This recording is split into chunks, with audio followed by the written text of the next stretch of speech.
చేరండి, విజయం సాధించండి. విజేత study circle. Vijeta Study Circle. I am Charita Priyadarsini, Faculty of Polity and Economy with 6+ years of experience. And in this video, we are going to start a new Polity-MCQ series in which we are going to cover almost all 200+ questions which covers entire your polity syllabus. And we are going to cover all these questions in 10 to 12 videos approximately. And majority of this portion will cover the previous questions from the various examinations, and we hope this session will give you the coverage of entire your syllabus in a quick revision way, and along with that we are hoping that you will score very high in your examinations with our series. And please do subscribe our channel for the regular notifications. So let's start quickly the different type of MCQ questions. And before starting the session, I just want to give a glimpse how to prepare the polity.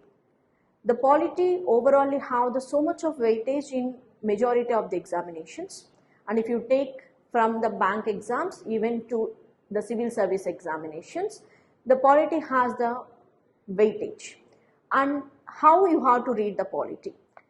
Once you are preparing the polity, make sure that you will understand the detailing and the meaning of the word, because the polity entire syllabus lies in the meaning of the word. If you don't interpret what is the meaning of that word in the constitution, you won't understand the question.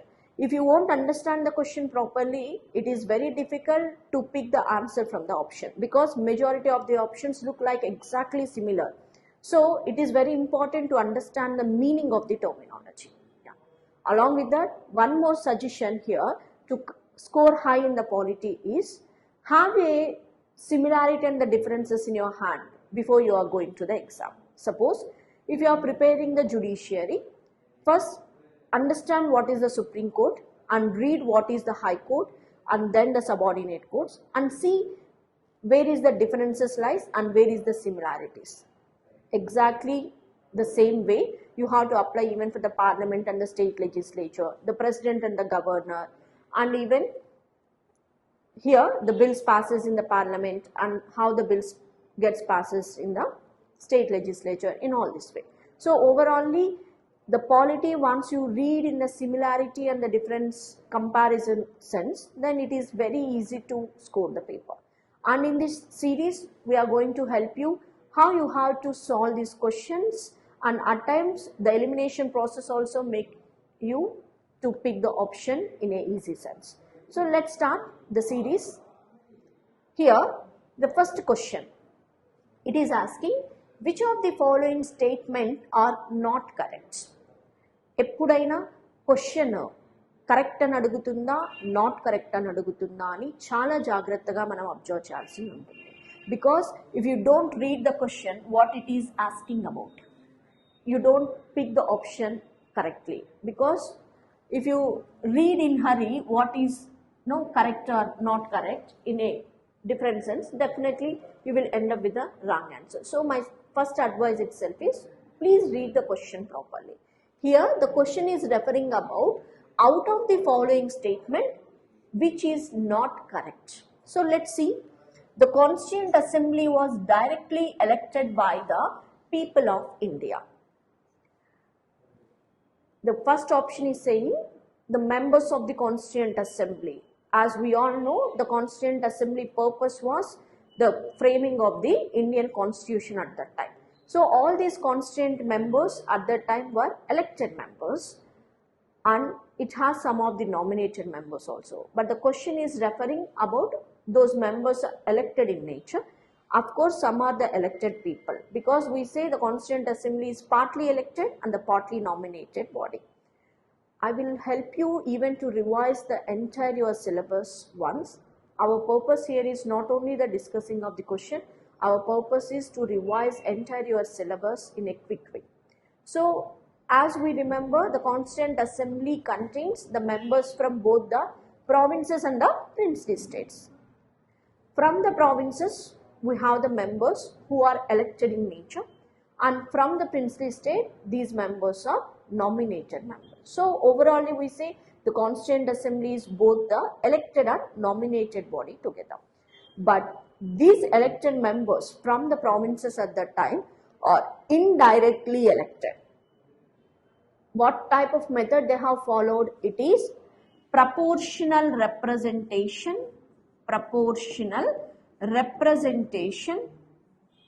by means of single transferable vote. So it is the method of proportional representation. It is not the direct election process, it is in fact the indirect election process. So the Constituent Assembly at the time was indirectly elected, it was not directly elected. So the statement 1 here is wrong. So the next statement is saying the Muslim League boycotted the first meeting of the Constituent Assembly which was held on 9th December 1946.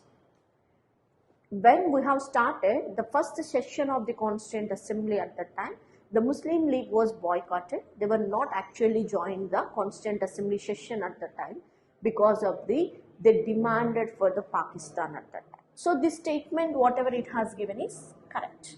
And B.N. Rao was appointed as the constitutional advisor to the Assembly. Yeah, this is also correct.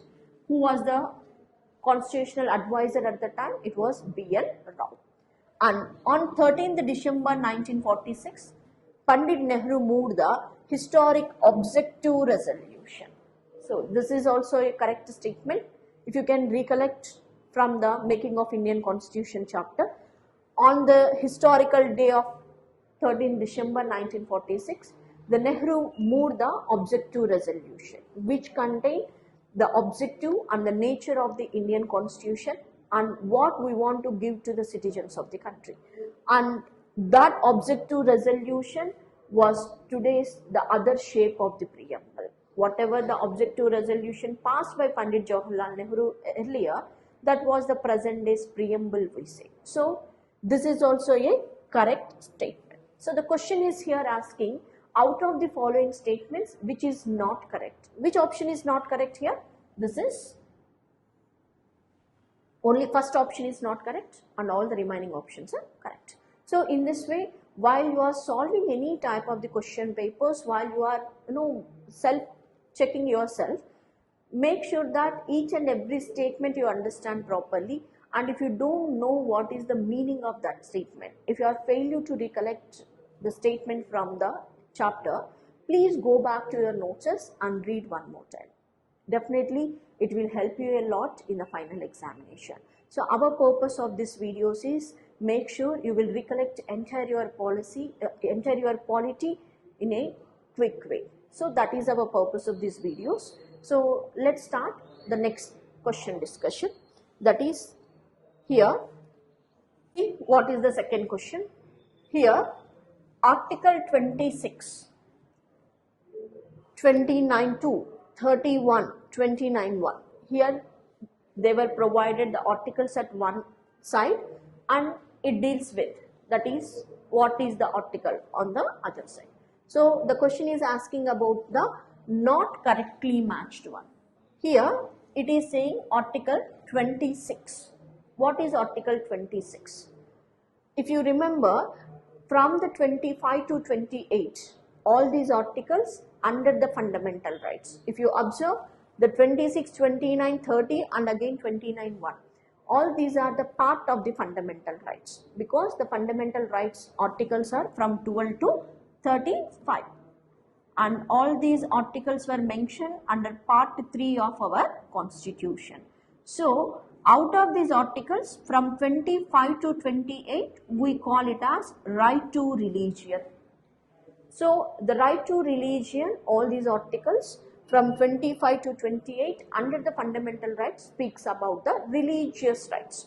So the 26 here it is saying the right to manage religious affairs. This article is correct because the 25 gives the individual rights, that is the right to believe, the right to practice, profess and propagate any type of the religion.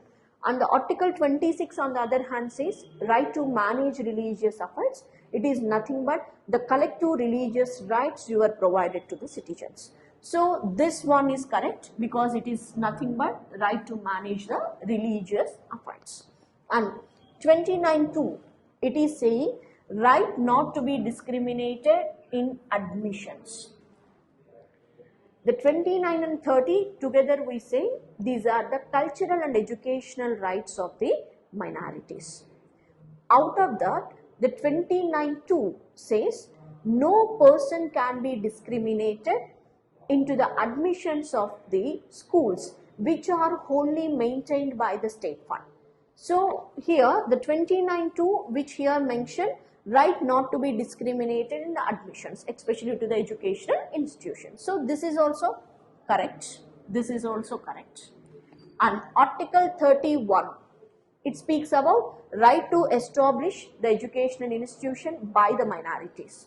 So this is also correct. The 29.1, here it has mentioned right to receive aid from the state.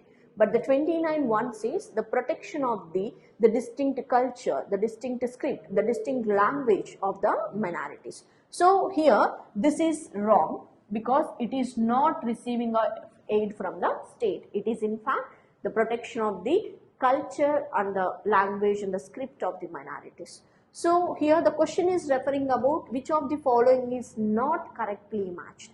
So out of this, which one is not correctly matched? So Article 29.1 was not correctly matched.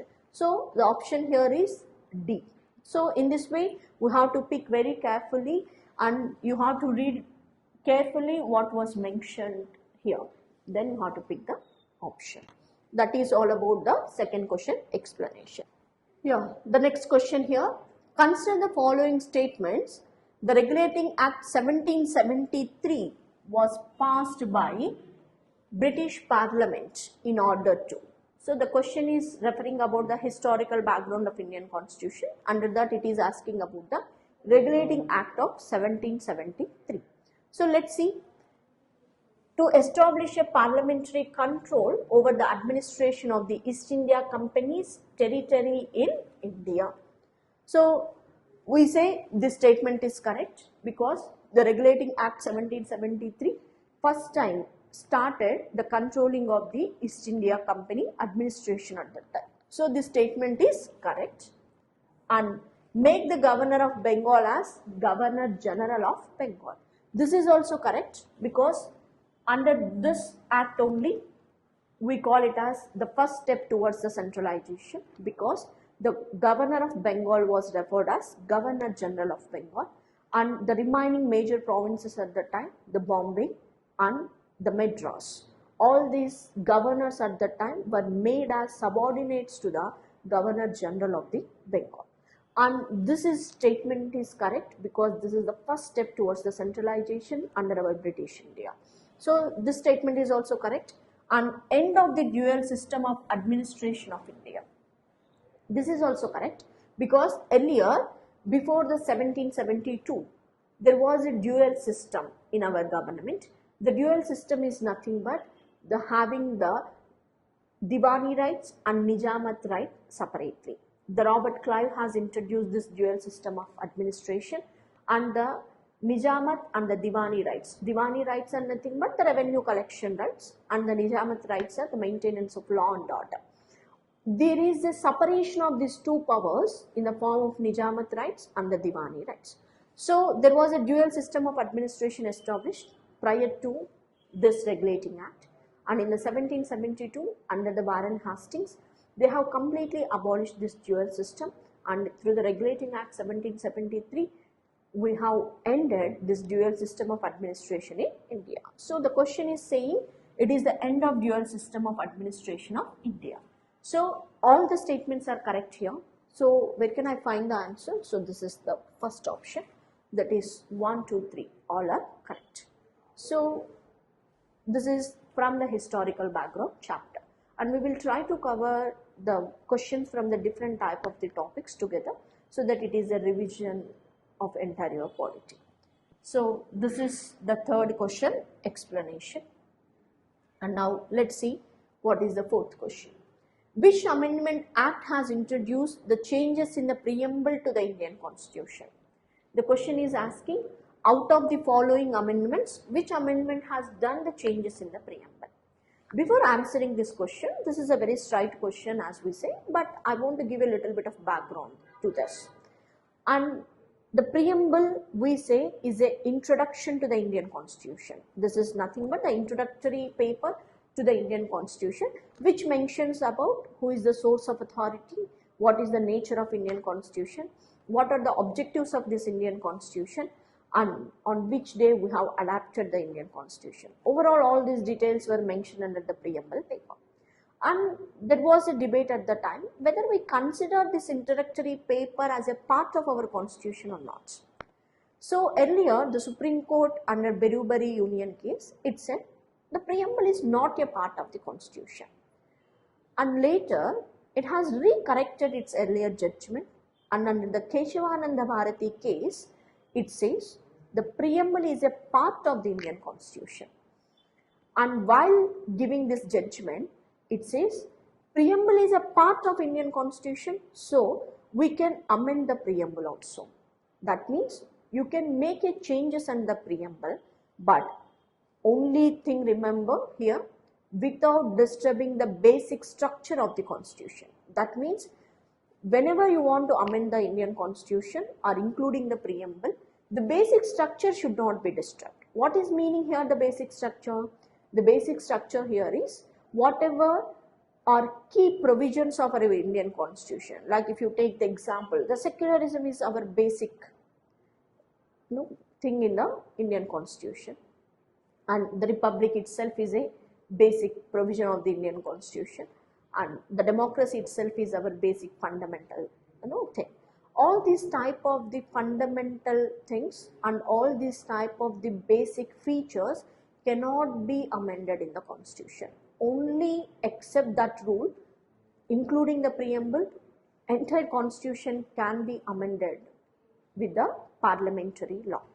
So here the question is asking, out of the following amendments, which amendment has done the changes under the preamble?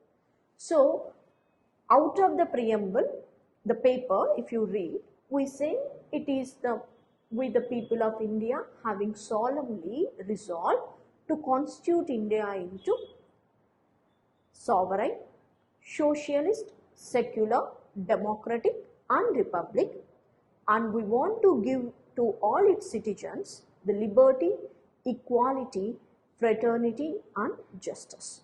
So this is the core idea of the preamble. But out of these key words, whatever we see in the preamble in the today's context, all these words were not incorporated when we have introduced the preamble in the Indian Constitution. Some of the words were added little later, like the words of the socialist and secular, and along with that the word of integrity. This is also we have added little later into our preamble paper, and all these words we have changed in the preamble. We have actually incorporated under the preamble through the 42nd Amendment Act of 1976.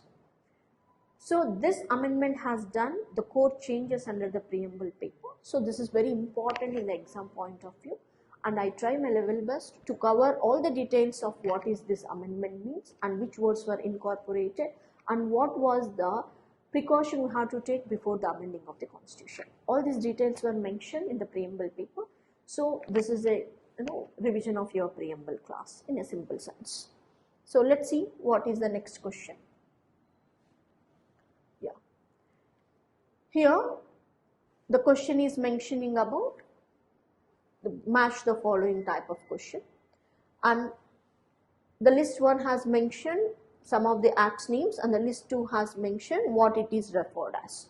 So the Indian Councils Act 1909, it is famously referred as Morley-Minto reforms, Morley-Minto reforms, and the Government of India Act 1919, it is referred as Montague-Chelmsford reforms. So here where can I see The fourth option is Morley-Minto reform. So this is with the 4.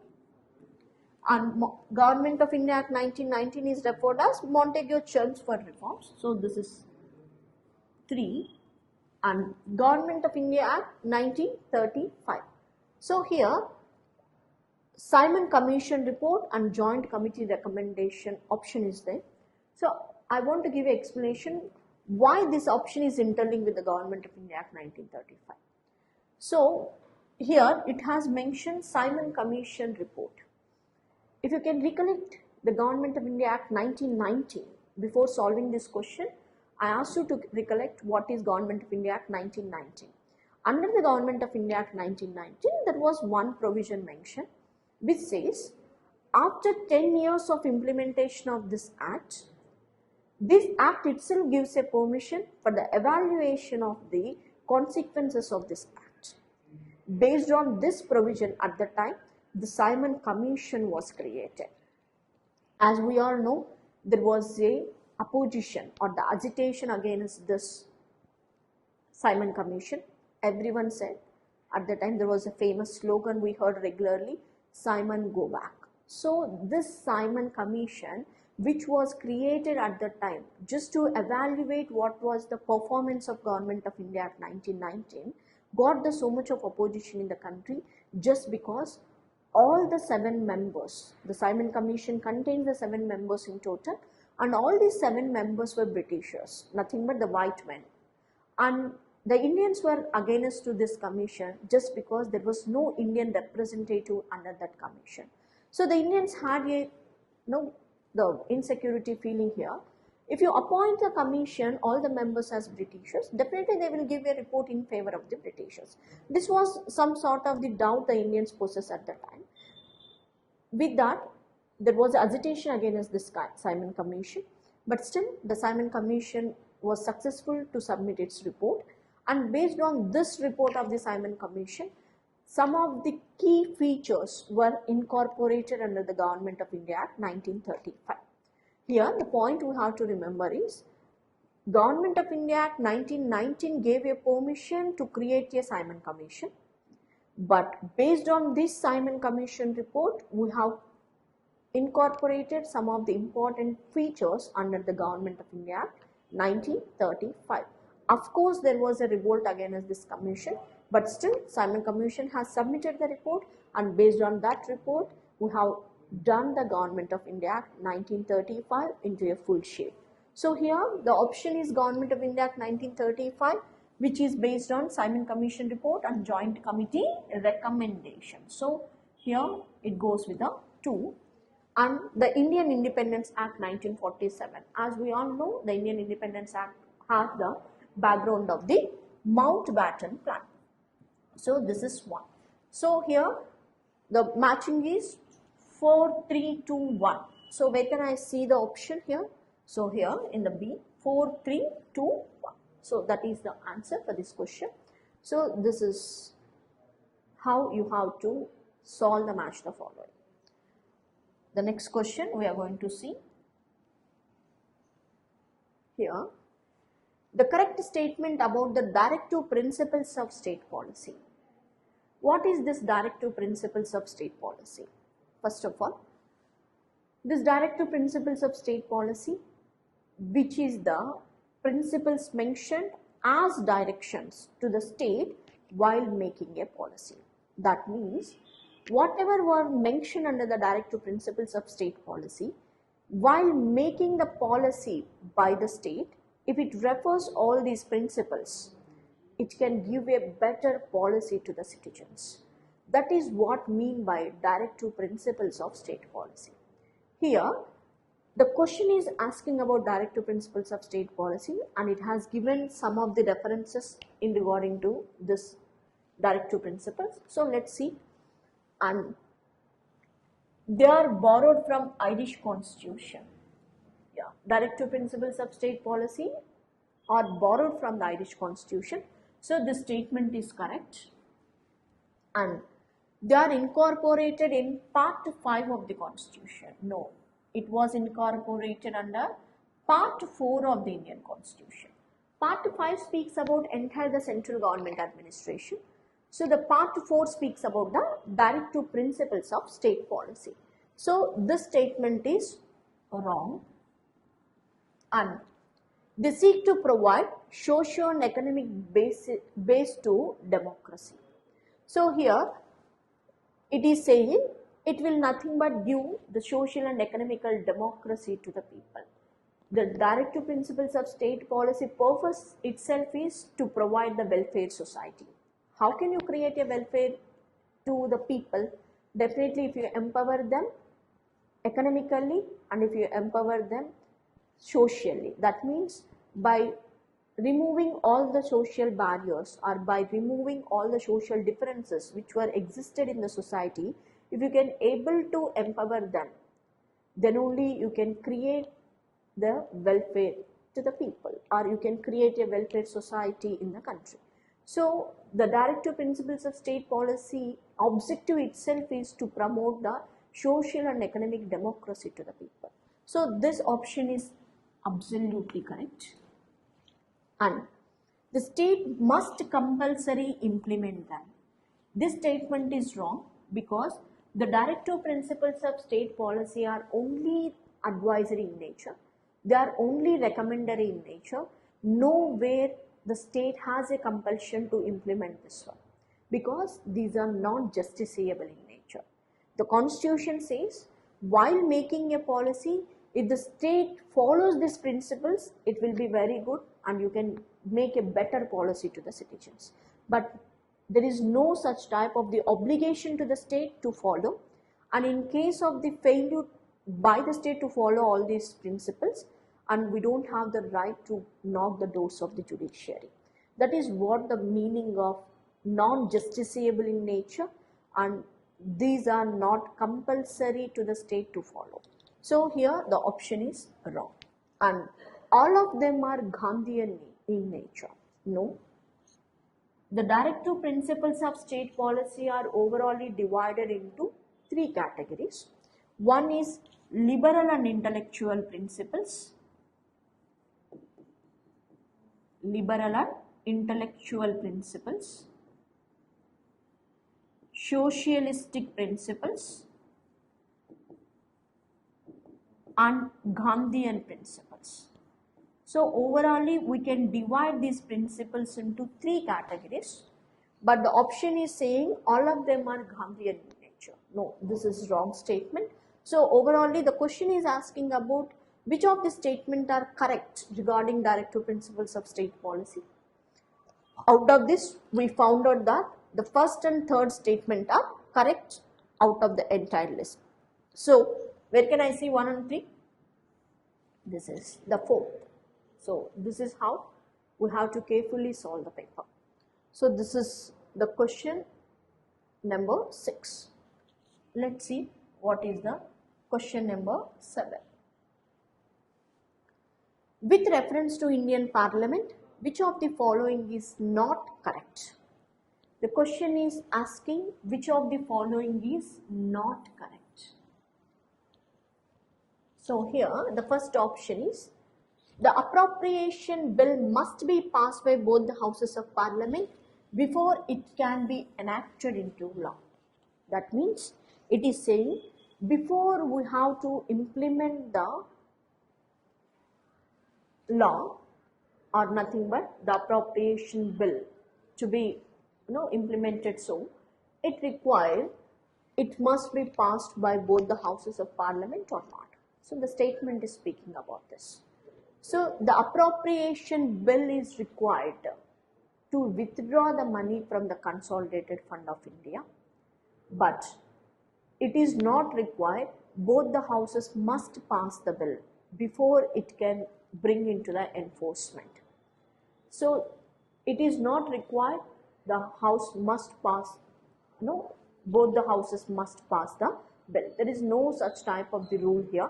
If the Lok Sabha only pass the bill also, you can withdraw the money. So this one is wrong, and here I want to refer one more point also. Definitely we need the permission of the appropriation bill to withdraw the money from Consolidated Fund of India, but there is a provision of vote on account also. This is extra information you can take here. There was a vote on account provision also. This vote on account give a permission to the members to withdraw the money from the Consolidated Fund of India even before the appropriation bill gets passed. Because if in case, generally the financial year in India starts from the April 1st and it ends with the March 31st, yes or no?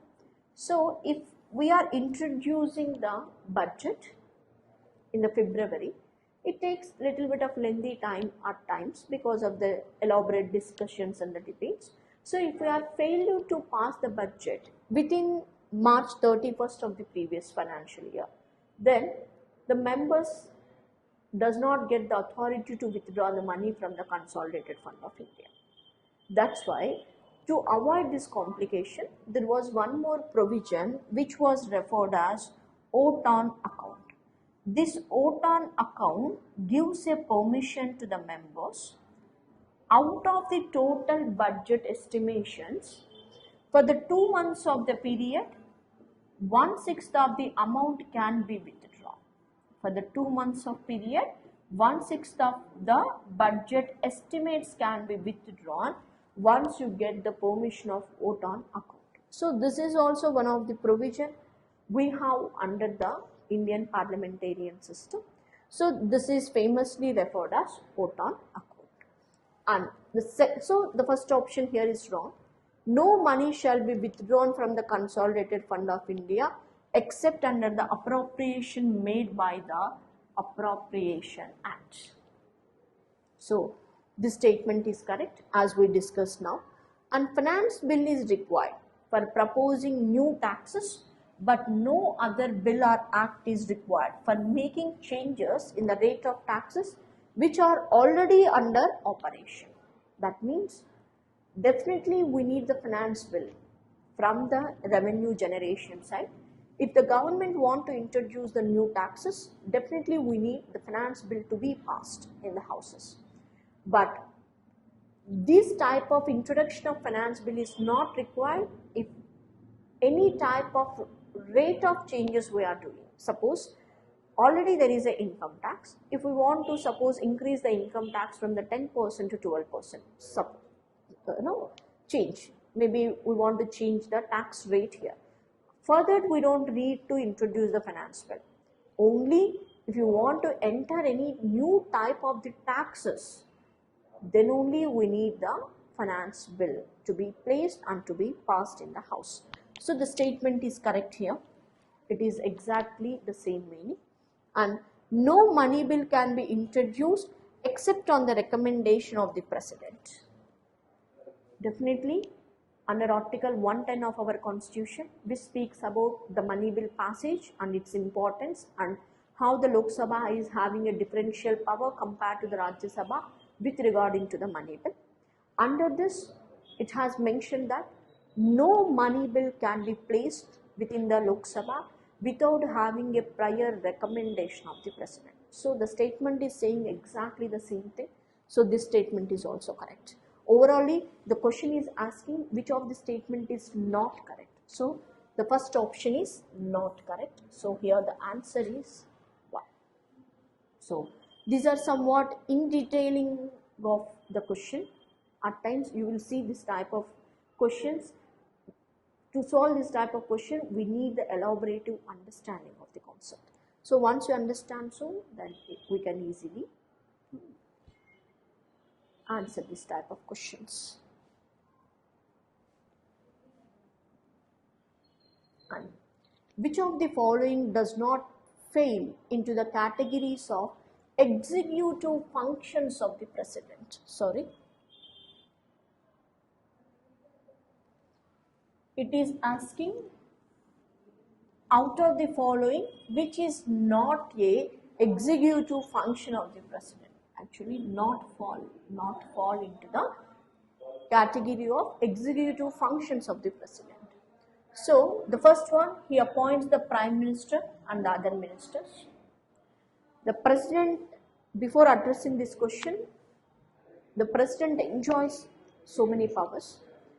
All these powers we can categorize into different things like legislative functions, executive functions, he has the judiciary functions, he has the financial powers, along with that emergency powers, diplomatic powers, and he even enjoyed the military powers. So we have so many powers which are followed by the president, and out of this few are executive powers. So here we have to differentiate which is the executive power of the president, which is not. So here he appoints the prime minister and the other ministers. So definitely it is one of the executive power of the president. The appointments are lies in the hands of the president, and he appoints the Attorney General of India and determines his remuneration. This is also correct, because the appointment of Attorney General of India lies in the hands of the President executive power, and he can promulgate an ordinance when the Parliament is not in session. This is also power of the President, but it is legislative power. It is legislative power. It is not an executive power of the President. So that's why we say this is the legislative power of the President, not the executive power of the President. And he appoints the CAB, CEC and other election commissioners. So this option is also correct. So out of this, which is not a executive power? So the third is not executive power because it is a legislative power of the president. So after this, next let's see other question. Here it is saying to uphold and protect the sovereignty, unity and integrity of the nation is a provision made in. It is saying out of the following which mentions this protection of the sovereignty, integrity and even the unity of the nation. So this is nothing but one of our fundamental duty. This is our fundamental duty to protect and to uphold this sovereignty, this unity and integrity of the nation. This is our basic right to, this is our basic responsibility to protect our unity and integrity of the nation. So which was mentioned under the fundamental duties of the Indian Constitution. The fundamental duties were mentioned under Part 4A of our Constitution, under the single article, that is 51A. And these fundamental duties gives the responsibilities, the duties to be performed by the citizens. Though the earlier Constitution did not mention these fundamental duties, but later with the 42nd Amendment Act, we have added the fundamental duties in our Constitution. And today, overall, we have the 11 fundamental duties because 86th Constitution Amendment Act 2002 has added one more fundamental duty. That means overall, the original Constitution did not mention the fundamental duties. That is one point to be remembered. Second, the 42nd Amendment 1976 has added the fundamental duties. Overall, 10 fundamental duties were added in this list. And later, the 86th Constitution Amendment Act 2002, it has added one more fundamental duty, that is 11th fundamental duty. That's why presently we have 11 fundamental duties in total. Out of that, one fundamental duty is to protect and to uphold the sovereignty, unity and integrity of the India. So this was mentioned under the fundamental duties of the Indian Constitution. And the next question here, out of the following statements, one is labeled as assertion and other is labeled as reason. So assertion here is the Indian,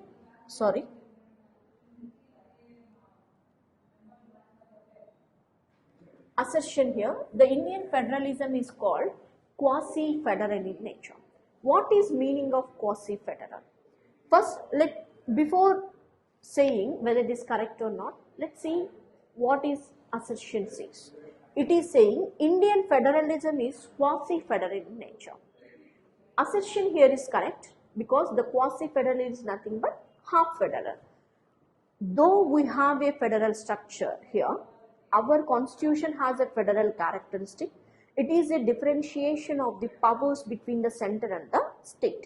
We have the absolute distribution of the powers between the center and the state. But whenever there was a conflict between the center and the state, always the upper hand lies with the center.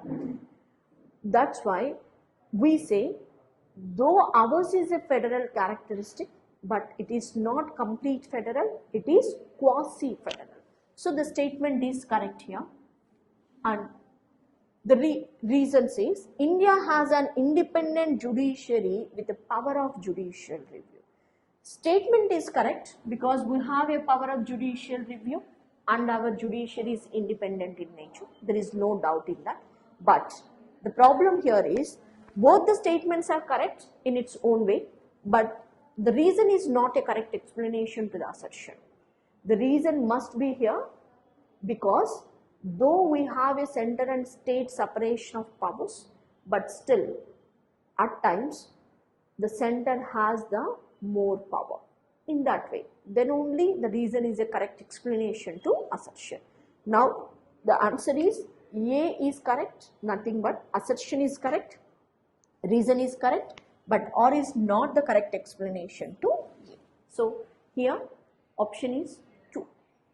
So in this way, assertion and reason questions will be there. Today we are going to end our discussion and will be continuing all these discussions in the further videos, and we are going to discuss almost all 200 plus questions on entire polity.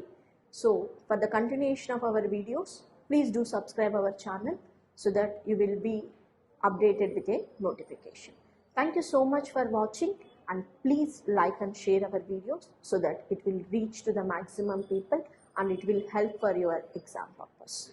Thank you so much for watching our video. గత 25 ఏళ్లుగా మన హైదరాబాద్ నగర యువతను ఉన్నతాధికారులుగా విజేతలుగా తీర్చిదిద్దుతూ విజయ పదంపై దూసుకువెళుతున్నది విజేత study circle. అపార అనుభవం గల ఉపాధ్యాయులచే విద్యా బోధన, DSC, TET, SCT, PET, HPT, TPT, school assistant, group 1, group 2, group 4 మరియు విఆర్ఓ, విఆర్ఏ, పంచాయతీ సెక్రటరీలకు కూడా కోచింగ్ ఇస్తున్నది. డిఎస్సి 2012 ఫలితాల్లో స్టేట్ 1, 1, 2, 2, 3, 3 ర్యాంకులతో పాటు 100కు పైగా జిల్లా ఫస్ట్, సెకండ్ ర్యాంకులు మరియు గత 3 టెట్ ఎగ్జామ్స్ లో స్టేట్ ర్యాంకులతో సహా 200 మందికి పైగా 120 మార్కులు సాధించింది ఆంధ్రప్రదేశ్ లోనే నెంబర్ 1 సంస్థ విజేత study circle. Current affairs, maths, social, bioscience, physical science, English, physics, biology వంటి సబ్జెక్టులలో అనుభవజ్ఞులచే బోధన. మా సంస్థలో చేరిన ప్రతి ఒక్కరికి గవర్నమెంట్ జాబ్ వచ్చేలా బోధన ప్రోత్సాహం. మా బ్రాంచ్లు దిల్సుఖ్ నగర్, కేపీహెచ్బి, విద్యానగర్. త్వరపడండి, కొత్త బ్యాచ్లు ప్రారంభమవుతున్నాయి. వివరాలకు సంప్రదించండి మా ఫోన్ నంబర్